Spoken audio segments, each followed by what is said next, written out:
अजीज तुलबा, अस्सलामुअलैकुम। जैसा कि आप जानते हैं, आजकल हम लोग पढ़ रहे हैं computer science class 10 unit 3 control structure. और इस यूनिट का आज हमारे पास है लेक्चर नंबर 14। आज के लेक्चर में हम लोग पढ़ना चाहेंगे क्वेश्चन नंबर 13 एंड 14, और ये लास्ट क्वेश्चन है एक्सरसाइज के। क्वेश्चन नंबर 13 क्या है? Write a program to print the table of a given number. किसी दिए गए नंबर का टेबल पहाड़ा प्रिंट करवाएं। अब किस नंबर का प्रिंट करवाना है? 2 का, 3 का, 4 का। The program should get the number from the user. Program number लेगा यूजर से। अब आप किसी भी टेबल को अगर आप गौर करें तो किस तरह से प्रिंट करवाया जाता है। आपको पता है कि कोई भी जो टेबल आप प्रिंट करवाना शुरू करें तो यहाँ पे कांस्टेंट वैल्यू होगी। मसलन 2 का टेबल है तो यहाँ पे 2 ही होगा, 3 का है तो यहाँ पे 3 होगा। अगले खाने में हमेशा मल्टीप्लिकेशन की अलामत होगी, उसके अगले खाने में काउंटिंग होगी 1 to 10, उसके अगले खाने में इक्वल इक्वल इक्वल हर बार, और उससे अगले खाने में इन दोनों नंबरों का प्रोडक्ट हासिले ज़रब 2 ज़रब 1, 2 ज़रब 2 और 2 ज़रब 3। तो ये कैसे बनेगा प्रोग्राम, आइए हम देखते हैं। तो ऑटो कमांड हमने दी लाइन नंबर जनरेट करने के लिए। लाइन नंबर 20 से मैं शुरू कर रहा हूँ, 10 को फिलहाल खाली छोड़ रहा हूँ, बाद में बताता हूँ क्यों छोड़ा।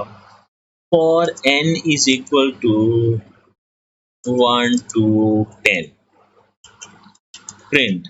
अब जैसे कि आपने टेबल में देखा है, सबसे पहले क्या प्रिंट होना है? सबसे पहले प्रिंट होना है 2, तो मैंने लिख दिया जी 2। फिर उसके बाद क्या प्रिंट होना है? उसके बाद हर बार प्रिंट होना है मल्टीप्लिकेशन साइन, तो मैंने डबल कोटेशन में मल्टीप्लिकेशन साइन लिख दिया। इसके बाद हर बार क्या प्रिंट होना है? हर बार प्रिंट होना है n, तो मैंने लिख दिया n। उसके बाद क्या प्रिंट होना है? हर दफा इक्वल साइन प्रिंट होना है, वो लिख दिया। उसके बाद इन दोनों का 2 का और n का प्रोडक्ट, और नेक्स्ट n, और जनाब एंड हुआ ये प्रोग्राम हमारा। प्रोग्राम को हमने एग्जीक्यूट किया, तो अब देखिए 2 का टेबल प्रिंट हो गया।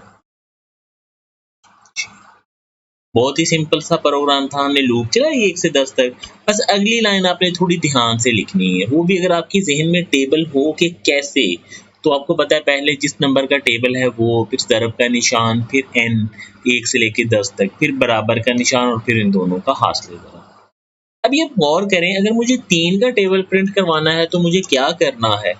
सिर्फ इतना सा करना है कि जहां मैंने 2 लिखा था वहां 3 लिख दूं, यहाँ पे भी और यहाँ पे भी। अब 3 का टेबल प्रिंट हो गया।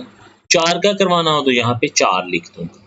अब सवाल में मुझसे कहा जा रहा है कि आप यूजर से नंबर लें, तो मैं क्या करता हूँ? लाइन नंबर 10 में लिखता हूँ एंटर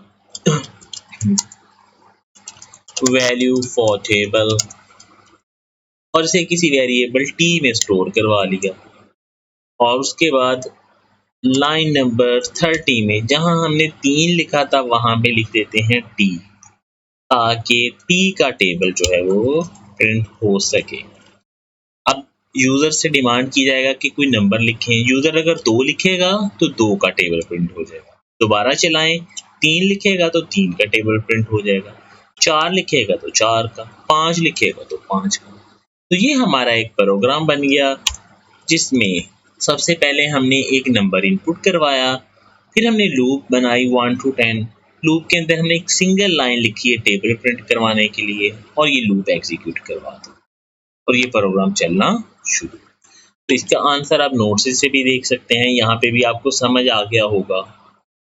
इसके बाद सवाल नंबर 14 है, write a program that should accept obtain marks of student in an examination. एक तालिब इल्म के हासिल करदा नंबर लें। It should then calculate the percentage, percentage calculate करें और उस पर ग्रेड दें। ग्रेड देने का एक फार्मूला दिया हुआ नजर आ रहा है आपको कि अगर 80% से ज्यादा नंबर आ गए तो A प्लस ग्रेड, अगर 70 से 80 के दरमियान में रहे तो A, 60 से लेके 70 के दरमियान रहे तो B, 50 से 60 के दरमियान C, फिर 40 से 50 के दरमियान D। अगर 40 से कम है तो सिर्फ फेल कंसीडर किया जाए। तो आइए इसी प्रोग्राम को हम बनाते हैं।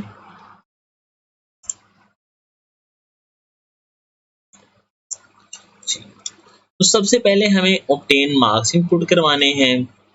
मैं प्रोग्राम में यूजर से इनपुट करवा लेता हूँ। Input enter obtained marks. जी, हमने इसे किसी मार्क्स m में स्टोर करवा लिया। अब परसेंटेज कैलकुलेट करनी है। परसेंटेज का फार्मूला होता है हासिल करदा नंबर बटा कुल नंबर। अब मैट्रिक में कुल 1100 होते हैं, 1100 हमने 1100 लिख लिया, मल्टीप्लाई 100, तो हमने परसेंटेज कैलकुलेट कर ली। अब इसके बाद हमने ये प्रोग्राम बनाना शुरू करना है कि if percentage is greater than or equal to 80, then हमने एक वेरिएबल लिया ग्रेड और उसमें स्टोर करवा दिया A+। अच्छा, ये ग्रेड टाइप जो वेरिएबल है इसे हमने स्ट्रिंग टाइप लेना है।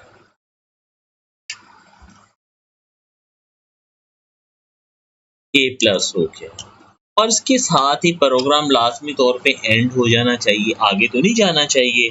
तो हमें आगे गो टू भी लिखना है कि इसके बाद कहाँ पे जाए।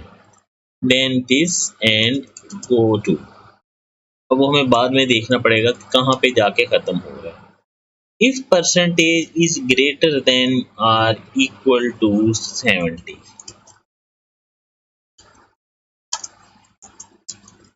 then grade is equals to A.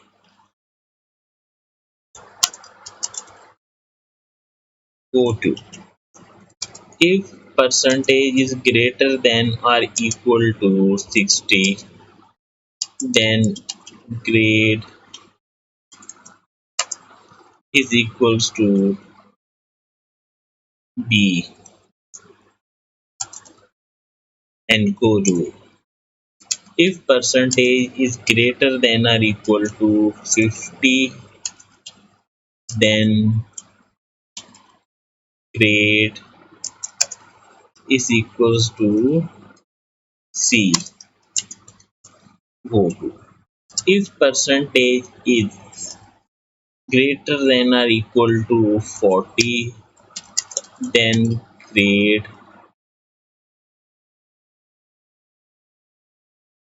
is equals to D.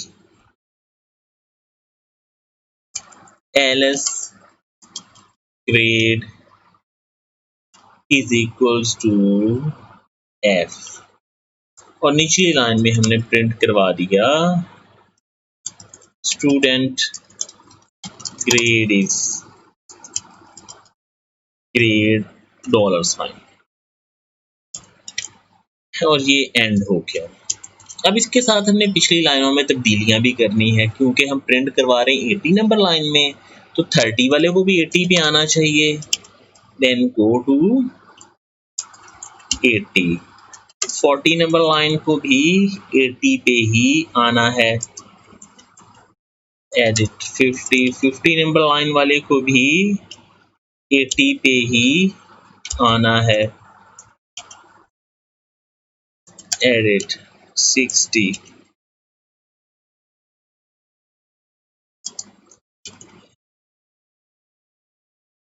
जी, 70 की ज़रूरत ही नहीं है। तो यूँ हमारा प्रोग्राम कुछ इस तरह से बन गया है। हमने सबसे पहले मार्क्स इनपुट करवाए, फिर परसेंटेज कैलकुलेट की। फिर हमने कहा कि अगर परसेंटेज 80 से ज़्यादा है तो ग्रेड A+ और गो टू 80। नीचे वाली लाइन पे आने की जरूरत नहीं, डायरेक्ट 80 पे जाए प्रिंट करवा दें।